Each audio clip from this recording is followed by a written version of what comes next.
BJP ने छत्तीसगढ़ के सभी 11 सीटों पे नाम ऐलान कर दिए हैं प्रत्याशियों के। दुर्ग से विजय बघेल जी को ही एक बार फिर से पार्टी ने मौका दिया है। हमारे साथ मौजूद है विजय बघेल साहब। भैया, कल ही मैंने इंटरव्यू परसों आपका लिया था जिसमें मैंने आपसे सवाल पूछा कि आपका नाम लगभग तय है, लेकिन आपने बताया था कि अभी ऐसा कुछ मेरे को खबर नहीं मिली है। अब तो खबर पक्की हो गई है, तो पहले बधाई किसको। जी, जी। मैं तो इसके लिए सर्वप्रथम हमारे सभी राष्ट्रीय नेताओं को, खासकर हमारे यशस्वी प्रधानमंत्री माननीय नरेंद्र मोदी जी, हमारे राष्ट्रीय अध्यक्ष सम्माननीय जेपी नड्डा जी और माननीय अमित शाह जी और सभी जो केंद्रीय चुनाव समिति के माननीय सदस्य हैं उनको, और प्रदेश के हमारे मुखिया माननीय विष्णुदेव साय जी और प्रदेश अध्यक्ष सम्माननीय किरण देव जी और पूरे वरिष्ठ जनों को बहुत बहुत धन्यवाद देता हूँ। और इसके लिए दुर्ग लोकसभा के उन कोटि कोटि मेरे देवतुल्य जनता जनार्दन को, मतदाता भाइयों बहनों को, और भारतीय जनता पार्टी के जो कर्मठ और ईमानदार हमारे भाई हैं, बहन हैं, युवा साथी हैं, उनके ही स्नेह प्यार के बदौलत फिर से एक बार मुझे ये जवाबदारी, जिम्मेदारी मिली है। मुझ पर माननीय राष्ट्रीय नेताओं ने ये जिम्मेदारी दी है प्रत्याशी के रूप में, और मैं आश्वस्त करता हूँ कि फिर से एक बार हम प्रचंड बहुमत से, रिकॉर्ड मत से, पहले से ज़्यादा रिकॉर्ड मत से जीतकर भारतीय जनता पार्टी की झोली में दुर्ग लोकसभा में सीट को लाएंगे। सवाल ये खड़े हो रहे हैं कि जहां बीजेपी अपने सभी प्रत्याशियों को चेंज कर दी, पिछले बार भी 11 प्रत्याशी चेंज हो गए थे, इस बार भी नए चेहरे देखने को मिल रहे हैं। विजय बघेल में ऐसा क्या करिश्मा है कि पार्टी ने उन्हें दोबारा मौका दिया। नहीं, करिश्मा मेरे में नहीं है, करिश्मा यहाँ के जनता में है। करिश्मा यहाँ के हमारे निर्भीक, निडर और कर्मठ कार्यकर्ता भाइयों बहनों में, युवा साथियों में। उनका विश्वास मेरे ऊपर है, उनका प्यार मेरे ऊपर है, और हर चुनौती को स्वीकार करने की सक्षमता है यहाँ के हमारे लोकसभा के साथियों को।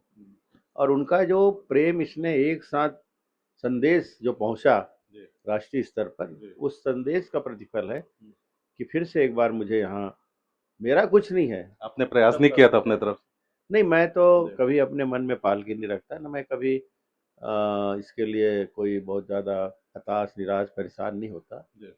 और मैं तो ईश्वर के ऊपर भरोसा करता हूँ, अपने कर्मों के ऊपर और अपने राष्ट्रीय नेताओं के ऊपर, कि सतत अपना काम करो। मेरे माता पिता ने मुझे ये संस्कार दिया है कि कभी भी मन में अति महत्वाकांक्षी पालना नहीं है। समभाव से अपना काम करते रहो, जो किस्मत में होगा वही होगा, वही होगा जो राम रचि राखा। और जा पर कृपा करे रघुराई, ता पर कृपया करे सब कोई। यही भाव के साथ काम करना है, यही शिक्षा मुझे मिली है। मेरे गुरुदेव पंडित श्री राम शर्माचार्य जी ने भी ये ज्ञान दिया है।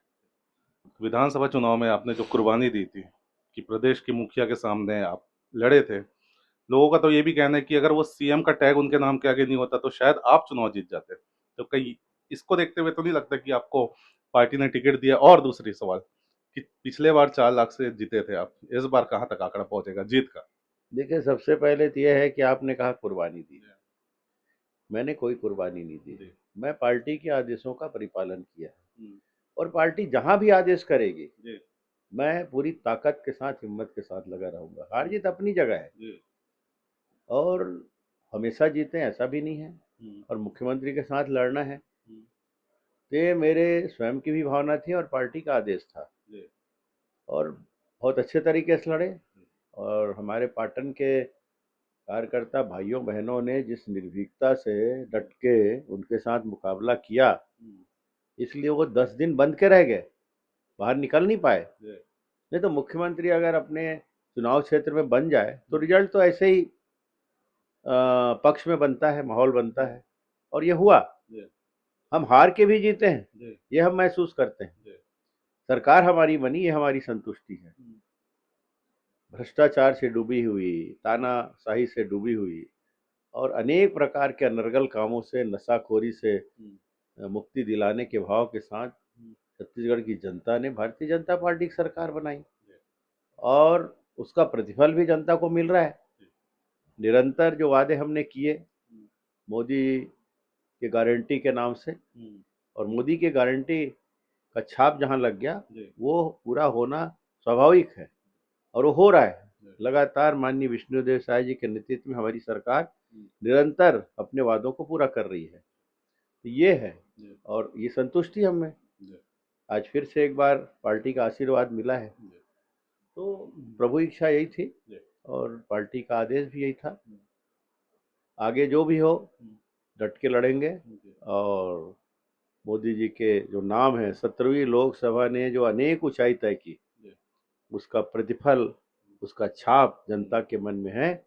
और 3,92,000 की लीड को, लगभग 3,91,000 कुछ था, उस लीड को और ज्यादा बढ़ाने के लिए संकल्प के साथ हम सब मिलकर चलेंगे। कांग्रेस की अगर बात करें, 3 नाम निकल के आ रहे हैं, ताम्रध्वज साहू साहब, राजेंद्र साहू साहब और अरुण वोरा साहब। तीनों में से किसको आप मानेंगे, किसको चाहेंगे कि यार इनको मिले टिकट, इनके साथ लड़ने में मजा आएगा, या फिर से ही अपने परिचित अंदाज में अब भूपेश बघेल को ही वो करेंगे? नहीं, देखिए, कोई भी प्रत्याशी कमजोर नहीं है, सब अपने आप पे सक्षम है, और विपक्ष को कभी कमजोर समझना भी नहीं चाहिए। लड़ाई तो लड़ाई है, नाम चाहे जो भी हो, कांग्रेस और भाजपा के बीच ही संघर्ष होगा। मैंने 2019 में भी ऐसी कहा था कि प्रतिमा दीदी और मेरे बीच में ऐसे बात किए कोई, तो मैं बोला प्रतिमा दीदी मेरे आदरणीय है, मेरा पारिवारिक रिश्ता है, लेकिन हम उस रूप में नहीं, हम तो वो कांग्रेस की सिपाही के रूप में, मैं भाजपा की सिपाही। तो भाजपा और कांग्रेस चुनाव लड़ रही है, आज भी वही है। आदरणीय ताम्रध्वज साहू जी मेरे आदरणीय हैं, बहुत पहले से मेरा उनका पुराना रिश्ता है। मेरे गांव उरला में उनकी ससुराली रिश्ते हैं, तो बड़ी आत्मीयता है। वहीं राजेंद्र भाई से जब मैं कांग्रेस में था तब से बहुत पुराना छोटे भाई के रूप में उनके साथ संबंध है। अरुण भाई तो उनके पूज्य पिताजी मुझे बहुत चाहते थे, अरुण वोरा जी, और वही बात आज भी अरुण भाई के साथ है। तो ऐसे कोई हम लोग व्यक्तिगत रूप से ऐसा कोई बात नहीं है, और प्रत्याशी जो भी हो उनका निर्णय है, उनके पार्टी का निर्णय है। जो भी आएंगे, चुनाव भाजपा और कांग्रेस का होगा। ये अंदाज बदला हुआ क्यों दिख रहा है? पहले आप जहां शेर की तरह दहाड़ते थे कि भूपेश बघेल आ जाए मेरे सामने, मैं उनके सामने लड़ूंगा, अब कह रहे हैं कि जो भी आ जाए। ये अंदाज क्यों बदला हुआ दिख रहा है? बदला कहाँ है, बदला नहीं है, अभी भी चैलेंज करते हैं? हाँ अभी भी। देखिए, ये लोग मेरे पारिवारिक हैं, और वो भी परिवारी है, खून का रिश्ता है, लेकिन उससे मेरा कोई जस्ता नहीं है। उनके आचरण, स्वभाव, व्यवहार से मेरे को कुछ मेरा भाव ही नहीं होता। जबकि पुराना इतिहास खोले तो बहुत कुछ किए उसके लिए, मगर मैं उसको दोहराना नहीं चाहता और याद भी नहीं दिलाना चाहता।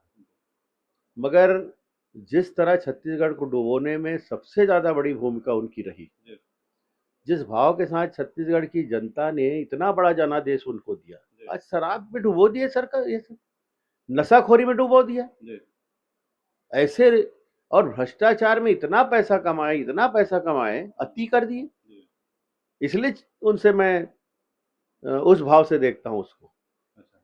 मतलब हमारी छत्तीसगढ़ महतारी करा रही है, कर्ज में डुबो दिया है वो आदमी, कितनी बड़ी भावना लेके। और दुख जब होता है जब डॉक्टर खूबचंद बघेल जी का नाम लेते हैं अपने साथ। डॉक्टर खूबचंद बघेल जी कौन होते थे, और उसका नाम अपने साथ जोड़ते हैं, इतना पाप करने के बाद भी। इसलिए मैं कहता हूं, ऐसे पापियों के साथ मैं लड़ूंगा, उसको दमदारी से कहता हूं, आज भी कह रहा हूं। अभी पिछले कुछ दिन पहले जब ये चर्चा हुई कि उनके ही पार्टी के कुछ नेताओं ने जब मीटिंग हुई तो उनको ऑफर किए कि आप राजनांदगांव चुनाव लड़ो, अभी भी इनका नाम आ रहा था। तो जब पत्रकार मेरे से पूछे, मैं स्वयं तो नहीं गया, पत्रकार मेरे यहाँ आए, पूछे भाई भूपेश बघेल राजनांदगांव से लड़ रहे हैं, क्या कहना है, तो राजनांदगांव जाए, वो आइए दुर्ग लड़िए। उस समय तो मेरी टिकट पक्की नहीं हुई थी, डिक्लेयर नहीं हुई थी, चाहे हो गई को भी मिलती। अब हो गई टिकट। हम एक भाजपा के कार्यकर्ता होने के नाते उसको चैलेंज कर रहे थे कि आइए, आप दुर्ग, आपकी कर्मभूमि है, आपकी जन्मभूमि है, आप आइए यहाँ लड़िए, क्यों इधर उधर भाग रहे हैं। ये मैंने चैलेंज किया था और आज भी कर रहा हूँ। आज भी आप कर रहे हैं। एक आखिरी सवाल, बाकी जो प्रत्याशियों के नाम घोषित हुए हैं, जिसमें बड़ा नाम है बृजमोहन अग्रवाल साहब, जो रायपुर से हैं, फिर सरोज पांडे मैम जो कोरबा चली गई हैं, उनको लेकर आप क्या कहेंगे? देखिए, पार्टी ने जिसको जहाँ आदेश किया है वहाँ पे वो प्रत्याशी के रूप में है, और ज़्यादा इससे मैं क्या कहूँ। आप चुनाव से पहले घोषणा पत्र समिति के संयोजक बने। कहने वाले तो ये भी कहते हैं कि जब आप बने संयोजक, उसके बाद एक जो बीजेपी 4 साल में कहीं नहीं दिख रही थी, वो एकदम से उनके अंदर जोश आ गया कार्यकर्ताओं में, नेताओं में। अब सब उम्मीद लगा के ये बैठे हैं कि लोकसभा चुनाव है, आपकी जीत होती है, बीजेपी लौट के आती है देश में, आप मंत्री बनेंगे केंद्र में। फिर वही बात, मैं कभी अपने जी मन में कोई बात पालता ही नहीं हूँ। जी। मेरे मन में कोई बहुत ज़्यादा महत्वाकांक्षा है ही नहीं है। इन प्रशंसकों के मन में तो है आप। देखिए, उनकी भावनाओं का मैं बहुत ही सम्मान करता हूँ, उन्हें प्रणाम करता हूँ, नमन करता हूँ। आज जो कुछ भी हो है वो तो मैं तो उन्हीं की बदौलत हूँ ना, जो मेरे साथ मेरे को प्यार करते हैं, मेरे को इतना स्नेह देते हैं। जी मेरी हैसियत कुछ नहीं है। जी। मेरी हैसियत बनाने वाले वही लोग हैं जो इस भावना को आज प्रकट कर रहे हैं। लेकिन मैं अपने दिमाग को खाली रखता हूँ। वर्तमान में जीना है, भविष्य की चिंता ईश्वर के हाथ में है। कल अपनी बिटिया से आपने फोन पे बात की जब टिकट फाइनल हुआ, आप आए, क्या कहा उन्होंने? नहीं, बिटिया बहुत भावुक थी। जी और बिटिया तो हमेशा चुनाव में भी आती है, जी प्रचार में लगती है। जी उनको राजनीति से कोई बहुत ज़्यादा इंटरेस्ट नहीं है, जी अपने ड्यूटी में लगी है। जी। मगर परिवार में खुश होना स्वाभाविक है। हम्म। और ये खुशी हम लोग, हमारा तो बड़ा परिवार हो गया है, लेकिन एक बिटिया से पिता का रिश्ता बेटी से ज़्यादा रहता है, मतलब जी प्रगाढ़। और बेटा माँ से ज़्यादा प्यार करता है। उस रूप में मेरी बेटी से जो संवाद हुए, बेटा का भी फ़ोन आया रात को, जी। और वो भी बोले भाई पापा मैं ऑल जल्दी द आ बेस्ट रहा बोले आपको। जी। हूँ। तो ये थे हमारे साथ विजय बघेल साहब, सांसद है दुर्ग से। कह रहे हैं कि इस बार 11 की 11 सीटें जीतेंगे, प्रचंड बहुमत से जीतेंगे। और जो टिकट फाइनल हुआ है उसके लिए उन्होंने नेतृत्व को, केंद्र के, उनको धन्यवाद कहा है। पल पल की अपडेट आप तक पहुंचाएंगे, बने रहिएगा 10 समाचार के साथ।